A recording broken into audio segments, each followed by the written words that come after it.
ومن أحسن قولا ممن دعا إلى الله وعمل صالحا وقال إنني من المسلمين. السلام عليكم ورحمة الله وبركاته. إن الحمد لله نحمده ونستعينه ونستغفره ونعوذ بالله من شرور أنفسنا ومن سيئات أعمالنا. من يهده الله فلا مضل له ومن يضلل فلا هادي له. وأشهد أن لا إله إلا الله وحده لا شريك له وأشهد أن محمدا عبده ورسوله صلى الله تعالى عليه وعلى آله وصحبه وسلم تسليما كثيرا. أما بعد. সম্মানিত দিনী ভাতৃমণ্ডলী, আল্লাহ রাব্বুল আলামিনের প্রশংসা এবং নবী সাল্লাল্লাহু আলাইহি সাল্লামের উপর সালাত ও সালামের পর আজ রবিবার 21শে রজব 1444 হিজরি মোতাবেক 12ই ফেব্রুয়ারি 2023 আমাদের সাপ্তাহিক আলোচনা ফিকহুত তাহারা পর্ব নম্বর 10। বিষয়বস্তু আল মাসহু আলাল খুফাইন, দুটি মোজার উপর মাসহ করা। মোজার উপর মাসহ। মোজা চামড়ার হোক যাকে খুফ বলা হয়, অথবা কাপড়ের হোক যাকে জওরাব বলা হয় নবী সাল্লাল্লাহু আলাইহি সাল্লামের হাদিসের ভাষায়, আর বর্তমানে জওরাব কাপড়ের মোজাকে শুরাব বলে থাকে আরবরা, আরো অন্যান্য আঞ্চলিক ভাষাও আছে। তো এ সমস্ত মোজাতে, সেটি চামড়ার হোক আর কাপড়ের হোক, মোজার উপর মাসা জায়েজ, কিন্তু তার কিছু শর্ত রয়েছে। আমরা ইনশাআল্লাহ তাআলা এ সমস্ত বিধিবিধানগুলি আজকে জানবো। আল্লাহ রাব্বুল আলামিন জানার এবং মেনে নেওয়ার, আমল করার তৌফিক দান করে। প্রথম বিষয় হচ্ছে মোজার উপর মাসের ক্ষেত্রে সময়সীমা। মুদ্দাতুল মাসহ আলাল খুফাইন, মোজার মাসের ক্ষেত্রে সময়সীমা। কয়দিন পর্যন্ত মাসা চালিয়ে যেতে পারবেন একবার মোজা পরিধান করার পরে? বলছেন লেখক রাহিমাহুল্লাহ তাআলা, ইয়াজুজুল মাসহু আলাল খুফাইন, মোজার উপর মাসা করা জায়েজ ইয়াওমান ওয়া লাইলাতান লিল মুকিম, মুকিমের জন্য বাড়িতে অবস্থানকালে, অথবা যখন মুকিমের হুকুমে থাকবেন, হয়তো বাড়ির বাইরে আছেন কিন্তু মুকিমের হুকুমে হয়ে গেছেন, তখন একদিন এক রাত মাসা করতে পারবেন। ওয়াল মুসাফিরে, আর মুসাফিরের জন্য সালাসাতু আইয়ামিন বিলায়ালিহিনা, 3 দিন 3 রাত পর্যন্ত অনুমতি রয়েছে। এই মাসার সময়সীমা কখন থেকে শুরু হবে, এই ক্ষেত্রে অনেকে বিভ্রান্ত হয়, অনেকে ভুল বুঝে, বিভিন্ন রকমের ধারণা রাখে। কিছু লোক তো মনে করে যে যখন থেকে মোজা পড়লো তখন থেকে, আবার কিছু লোক মনে করে যে যখন মোজা পরার পরে উযু নষ্ট হলো প্রথম, তখন থেকে। এই দুটি ভুল। যেটি সঠিক সেটা হচ্ছে যে একবার আপনি মোজা পরলেন প্রথম ওযু করার পরে পবিত্রতায়, আর মোজা পরার পরে আপনার উযু নষ্ট হয়ে গেল, তারপরে হয়তো আরো কয়েক ঘন্টা পরে প্রথম যে মাসা করলেন, এক কথায় সহজ ভাষায় প্রথম মাসা থেকে শুরু করে মুকিমের জন্য একদিন এক রাত, আর মুসাফিরের জন্য 3 দিন 3 রাত। লেখক তাই বলছেন, ওয়াতাবদা মুদ্দাতুল মাসহি মিন আউয়ালি মাসহিন বাদা লুবসিন, মোজা পরিধান করার পরে প্রথম মাসা থেকে মাসার সময়সীমা শুরু হবে। মাসার সময়সীমা শুরু হবে মিন আউয়ালি মাসহিন, প্রথম মাসা থেকে, বাদা লুবসিন, মোজা পরিধান করার পরে। এই মর্মে হাদিস সহিহ মুসলিমে রয়েছে। রাসূলুল্লাহ সাল্লাল্লাহু আলাইহি ওয়াসাল্লাম থেকে আলী রাদিয়াল্লাহু তাআলা আনহু বর্ণনা করছেন, বলছেন তিনি যে জাআলা রাসূলুল্লাহ সাল্লাল্লাহু আলাইহি ওয়াসাল্লাম আইয়ামিন ওয়া লায়ালিয়াহুন্না লিল মুসাফির ওয়া ইয়াওমান ওয়া লাইলাতান লিল মুকিম, নবী সাল্লাল্লাহু আলাইহি নির্ধারণ করেছেন মুসাফিরের জন্য 3 দিন 3 রাত মোজার মাসার সময়সীমা, ওয়া ইয়াওমান ওয়া লাইলা, এক রাত একদিন মুকিমের জন্য। সহিহ মুসলিম হাদিস নম্বর 276। মোজার মাসার কিছু শর্ত রয়েছে, সেই শর্তগুলি উল্লেখ করেছেন। প্রথম শর্ত হচ্ছে যে মোজাটি যাতে করে জায়েজ হয়, মুবাহ হয়, আইয়াকুন আল মালবুস মুবাহান, সেটা আপনার জন্য জায়েজ, হারাম না হয়, কারো চুরি করা না হয়, বেঈমানি করা না হয়, জায়েজ হয় আপনার জন্য। 2 নম্বর শর্ত তাহেরান, পবিত্র যেন হয়, মোজাটা নাপাক না থাকে, মোজায় পেশাব পায়খানা কিছু লেগে আছে, নাপাক বস্তু লেগে আছে, এমনটা না হয়। তৃতীয় শর্ত হচ্ছে মালবুসান আলা তাহারা, পবিত্র অবস্থায় যেন পরিধান করা হয়। পবিত্র অবস্থায় মানে উজুর অবস্থায়, অজু আছে, পবিত্রতা, পূর্ণ পবিত্রতা, হাদাসে আসগার, বড় নাপাকি ছোট নাপাকি থেকে পাক পবিত্র আপনার শরীর, এই অবস্থায় পরিধান করতে হবে। 4 নম্বর শর্ত হচ্ছে যে মাসা চলবে শুধু ছোট নাপাকি দূর করার ক্ষেত্রে। ছোট নাপাকির ক্ষেত্রে যখন উজু করছেন, ছোট নাপাকি মানে আপনার উজু নেই, তাহলে উজু করছেন, উজু করার সময় আপনি মাসা করবেন। কিন্তু বড় নাপাকি যদি হয় যা মোজা পরে আছেন অবস্থায় স্বপ্নদোষ হয়েছে, মোজা পরা অবস্থায় সহবাস হয়েছে, তাহলে তারপর মাসা চলবে না, খুলে ফেলতে হবে এবং গোসল করতে হবে, পুরো শরীর ধুয়ে গোসল করতে হবে। তাই বলছেন 4 নম্বর শর্ত মাসফিল হাদাসিল আসগার, মাসা হবে ছোট নাপাকির ক্ষেত্রে, শারীরিক নাপাকি। 5 নম্বর শর্ত হচ্ছে যে মাসার জন্য যে সময়সীমা রয়েছে মুকিম আর মুসাফিরের জন্য, যা উল্লেখ করলাম শুরুতেই, সেটা যেন অবশ্যই খেয়াল থাকে। 1 দিন 1 রাতের বেশি না হয় মুকিমের জন্য, মুসাফিরের জন্য 3 দিন 3 রাতের বেশি না হয়। মোজার মাসার পদ্ধতি বলছেন যে একজন মুসলিম পানিতে 2 হাত ভেজাবে, সেটা যদি পাত্র থাকে তাতে ডুবা অথবা কাত করে পানি নেই অথবা নলে 2 হাত ভিজাবে, 2 হাতে পানি নেবে। তারপরে সুমাইয়ামসাহু বিয়াদিহিল ইউমনা যাহিরা কাদামিল খুফিল ইউমনা মিন আসাবিহি ইলা সাকিহি মাররাতান ওয়াহিদা দুনা আসফালি ওয়া আকিবিহি, তারপরে ডান হাত দিয়ে মাসা করবে ডান পায়ের ওপর ভাগের, ডান পায়ের ওপর ভাগের মাসা করবে, আর শুরু করবে অগ্রভাগ থেকে, আঙ্গুলের দিক থেকে, আর নিয়ে যাবে পায়ের ওপর দিকে। পুরো যে পায়ের ওপর ভাগটা রয়েছে সেই ওপর ভাগটা যেটাকে পা বলা হয়, নিচের ভাগে নয়, নিচের দিকে মাসা করবে না আর পেছন দিকেও মাসা করবে না, দুনা আসফালি ওয়া আকিবি। আর বাম হাত রাখবে বাম পায়ের ওপর আঙ্গুলের দিক থেকে, আর তারপরে ওপর দিকে টেনে নিয়ে আসবে, এভাবে মাসা করবে। তারপরে বলছেন যে কেউ যদি কিছু ভিন্ন মাসলা, সেগুলি মাসার সাথে সম্পর্কিত, বলছেন যে মান মাসাফিস সফরে ইয়াউমান, সফরে ছিলেন আপনি আর 1 দিন আপনার মাসা করা হয়েছে, তারপরে আপনি বাড়ি চলে আসুন, মা দাখালা বালাদাহু, তারপর নিজের শহরে নিজের গ্রামে চলে আসলেন, মুকিম হয়ে গেলেন, শুরু করেছেন সফর অবস্থায়, আর তারপরে 1 দিন হওয়াতে 3 দিন আপনার জন্য ছাড় ছিল সফর অবস্থায়, কিন্তু সফর শেষ, আপনার বাড়িতে পৌঁছে গেলেন। আতাম্মা মাসহা মুকিমিন ইয়াউমান ওয়া লাইলা, তার মুকিমের মাসা আপনি এখন 1 দিন 1 রাত পুরা করতে পারবেন। তার মানে 1 দিন যে প্রথম কাটিয়েছেন সেটা মুসাফির হিসাবে, এখন আপনি মুকিম হয়েছেন, 1 দিন 1 রাত আরো মাসা করতে পারবেন। ওয়াইন সাফার মুকিম, মুকিম অবস্থায় ছিলেন, ওখানে মাসা খুফাইহি ইয়াউমান, 1 দিন মাসা করা হয়েছে, মুকিমের জন্য 1 দিন ছিল, 1 দিন মুকিমের মাসা করা হয়েছে, আর তারপরে বেরিয়ে পড়লেন, সফরে বেরিয়ে পড়লেন। বলছেন আতাম্মা মাসহা মুসাফিরিন সালাসাতা আইয়ামিন বিলায়ালিহিন্না, তাহলে আপনি যেহেতু মুসাফির হয়ে গেলেন, 3 দিন পূর্ণ করবেন মুসাফিরের মাসা, 3 দিন পূর্ণ করবেন মুসাফিরের মাসা। তার মানে আর 1 দিন করা হয়েছে, আর 2 দিন বাকি আছে, তাহলে বাকিটা পুরো করে আপনি 3 দিন করবেন। তারপরে বলছেন যে মাসা কিসে নষ্ট হয়, মাসা কিসে নষ্ট হয়, এই বিষয়টিতে কিছু দ্বিমত রয়েছে। এখানে লেখক বলছেন যে 3টি কারণে মাসা, মোজার মাসা বিনষ্ট হয়ে যায়। 1 নম্বর হচ্ছে ইজা নজিয়াল মালবুসু মিনাল কাদাম, পায়ে যে মোজা পরিধান করে আছেন, যার উপর মাসা করেছেন, সেটা যদি খুলে ফেলেন, মোজা খুলে ফেললে যার উপর মাসা করেছিলেন সেটা খুলে ফেললেন, তাতে কি হয়ে যাবে, মাসা নষ্ট হয়ে যাবে। অর্থাৎ মাসা উজু করেছিলেন, উজুতে আপনি মোজাতে মাসা করলেন, আর মাসা করার পরে নামাজ পড়ার আগে মোজাটা খুলে ফেললেন, অনেকে গরম লাগে খুলে ফেললেন, তাহলে উজু নষ্ট হয়ে গেল।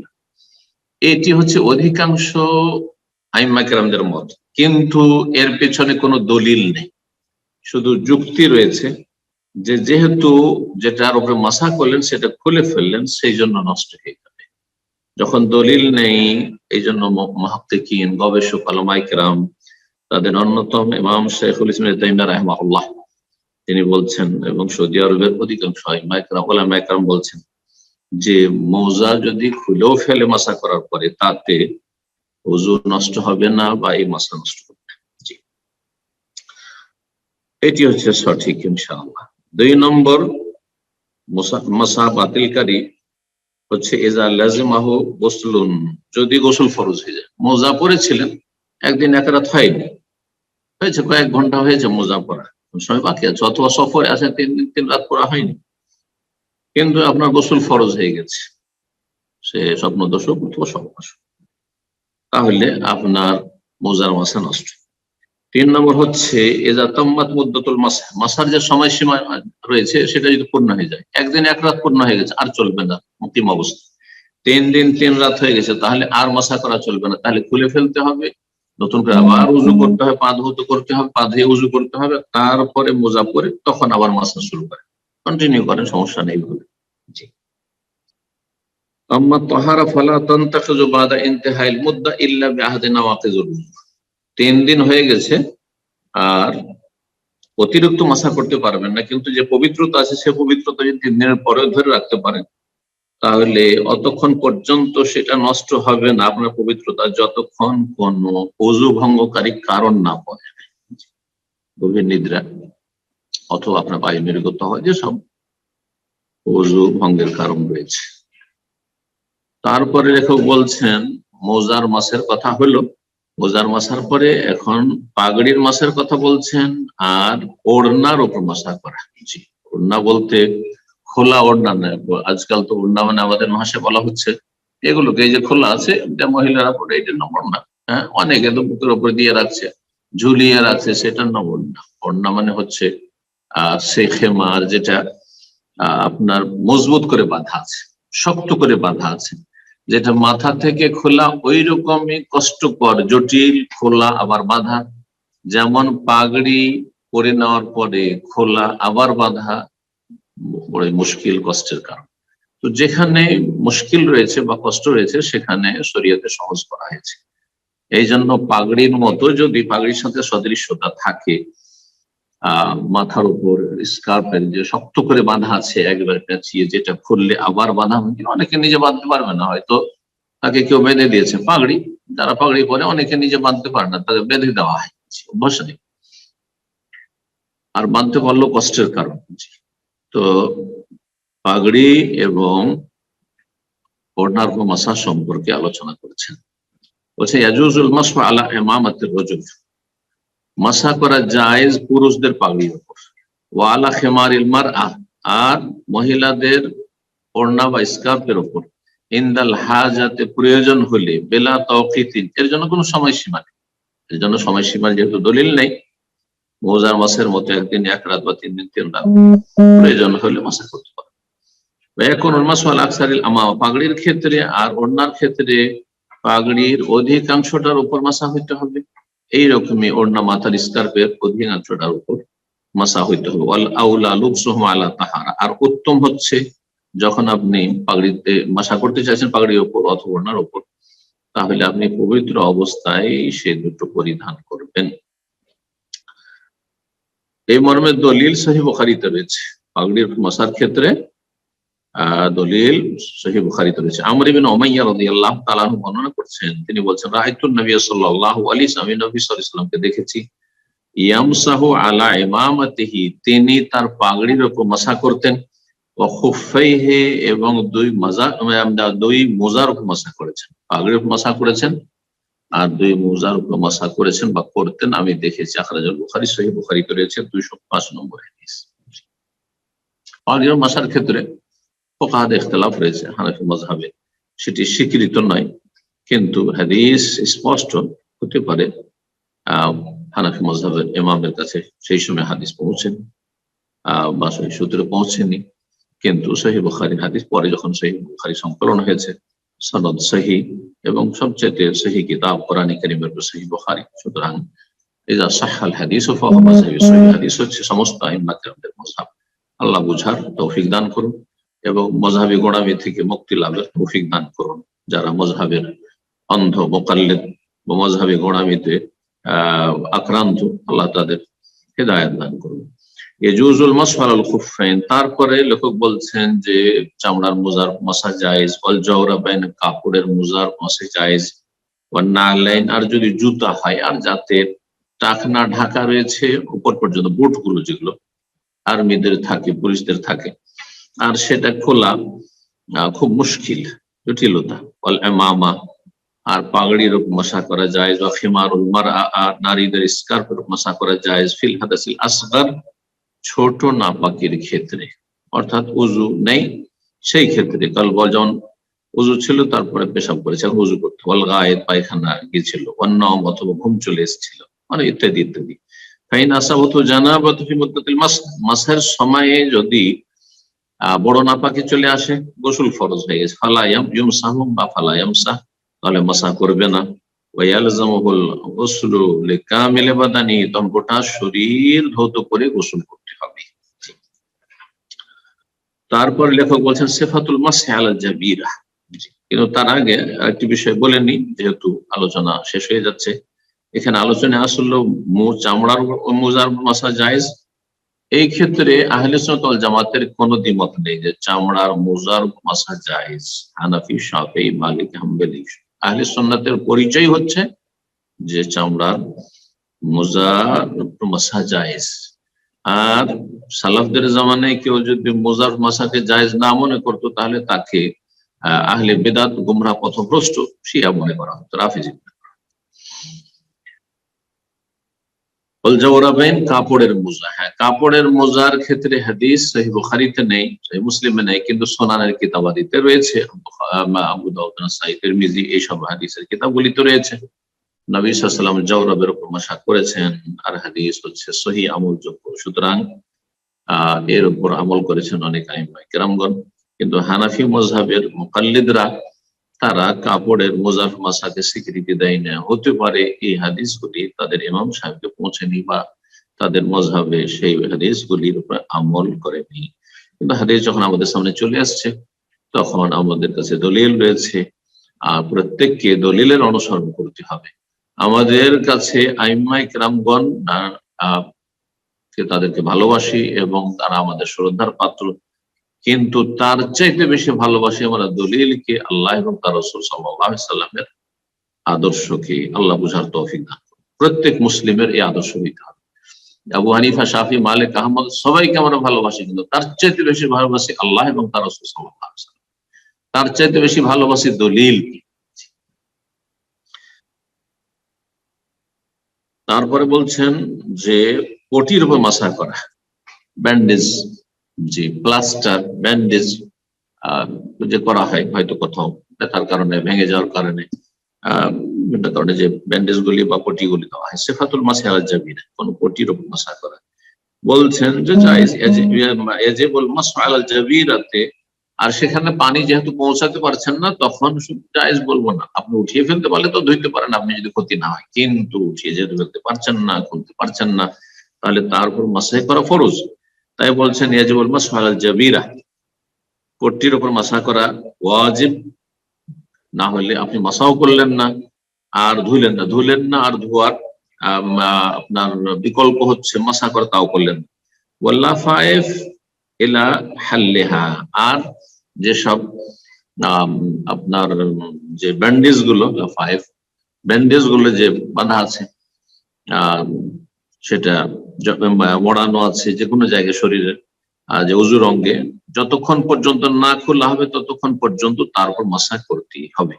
এইরকম উজুতে যেই অঙ্গগুলি ধৌত করতে হয় বা ধুইতে হয়, সেগুলিতে যে কোনো জায়গায় যদি কোনো টেপ বসানো থাকে, ধরেন একটা ঘায়ের জন্য, পোড়ার জন্য, তাহলে সেখানে মাসা করতে হবে, যেহেতু ভিতরে পানি পৌঁছাতে শরীরে পারছেন না। ওয়ালাউ তাআলা জামান, যদিও সময় দীর্ঘ হয়ে যাক না কেন, 10 দিন, 20 দিন, মাস, 2 মাস ব্যান্ডেজ করা আছে, পটি বাঁধা আছে, তাহলে তার উপর মাসা অবশ্যই করে যেতে হবে। আও আসাবাতু জানাবা, এমনকি যদি গোসলও ফরজ হয়ে যায়, গোসলও ফরজ হয়ে যায়। আউলাবে সাহলা গায়রা তাহারা, যখন ব্যান্ডেজ করেছিল, প্লাস্টার করেছিল, তখন উজু ছিল না, তাতেও কোনো অসুবিধা নেই, কারণ উজু করার সময় এখানে যেহেতু পানি পৌঁছাতে পারছেন না, আর পানি পৌঁছানোর বিকল্প হচ্ছে মাসা করা, সুতরাং তার উপর মাসা করা ওয়াজিব। তারপরে লেখক বলছেন আরেকটি মাসা, আল জুরহু ইযা কানা ইন কানা মাকশুফান, কোন জায়গায় ক্ষত আছে, ঘা আছে, ফোড়া আছে, যদি সেটা উন্মুক্ত থাকে, খোলা, ফাল ওয়াজিব গাসলুহু বিল মা, তাহলে ওয়াজিব হচ্ছে যে পানি দিয়ে ধুইতে হবে। ঘা ফোড়া হলো, তার উপর পানি বহিয়ে ধুইতে হবে ওযুতে, গোসলে। ফাইন তাযাররারা, আর যদি ক্ষতির আশঙ্কা থাকে, মাসাহাল জুরহা বিল মা, তাহলে পানি দিয়ে হালকা মাসা করে, পানি নিয়ে হালকা মাসা করবে, যে পানি গেলে সেই ক্ষত বেড়ে যাবে, চিকিৎসায় বিলম্ব হয়ে যাবে, বা আর কিছু হতে পারে, ক্ষয়ক্ষতি হতে পারে, তাহলে মাসা করবে।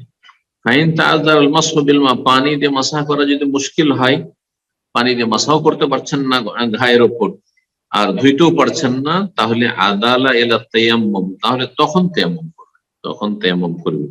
ওয়াইনান কানাল জুরহু মাসতুরান, আর যদি ক্ষত, ঘা ঢাকা থাকে, কোনো কিছু দিয়ে ঢাকা আছে, মাসা বিল মা, তাহলে পানি দিয়ে মাসা করবে। তাহলে ফাইন তাযারাত, মাসা যদি না করতে পারে, আদালা ইলা তায়াম্মুম, তাহলে তায়াম্মুম করতে হবে। তারপরে লেখক বলছেন, লা তাতাওয়াক্কাফু মুদ্দাতুল মাসহি লিল মুসাফিরি আল্লাযী ইয়াশুক্কু আলাইহি ইশতিগালুহু বিল খাল'i ওয়াল লুবসি কাল বারিদিল মুজাহহাজ ফি মাসলিহাতিল মুসলিমিন ওয়া নাহবিহি, কোন ব্যক্তি যদি এমার্জেন্সি অবস্থায় থাকে,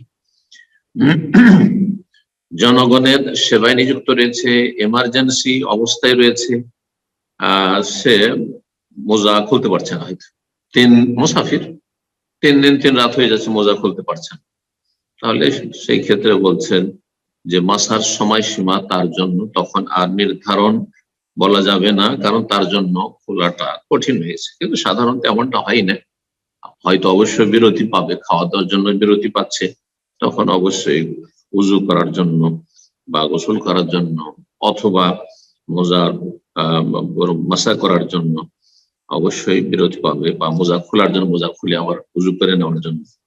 তো এইরকম যদি পরিস্থিতি হয় যে খুলতেই পারছে না, তখন সেটা এমার্জেন্সি, সেই ক্ষেত্রে ভিন্ন বিষয়, তখন মাসার সময়সীমা তখন আর নির্ধারণ করা যাবে না। এটি ইজতিহাদি ফতোয়া, লেখক বলছেন। এখানে আজকের আমাদের আলোচনা শেষ হচ্ছে। আল্লাহ রাব্বুল আলামিন যেন আমাদের সঠিক জ্ঞান দান করেন, আমলের তৌফিক দান করেন, এবং সুন্নাহ ভিত্তিক জীবনযাপনের তৌফিক দান করেন। এসব ভাই বোন আমাদের সাথে থাকছেন, আল্লাহ তাদের উত্তম প্রতিদান দান করেন, এবং তাদের ইলম, আমল, দিন, দুনিয়া সবকিছুতে আল্লাহ যেন বরকত দান করেন। ওয়া সাল্লাল্লাহু ওয়া সাল্লাম আলা নবিয়িনা মুহাম্মদ ওয়া আলা আলিহি ওয়া সাহবিহি আজমাইন।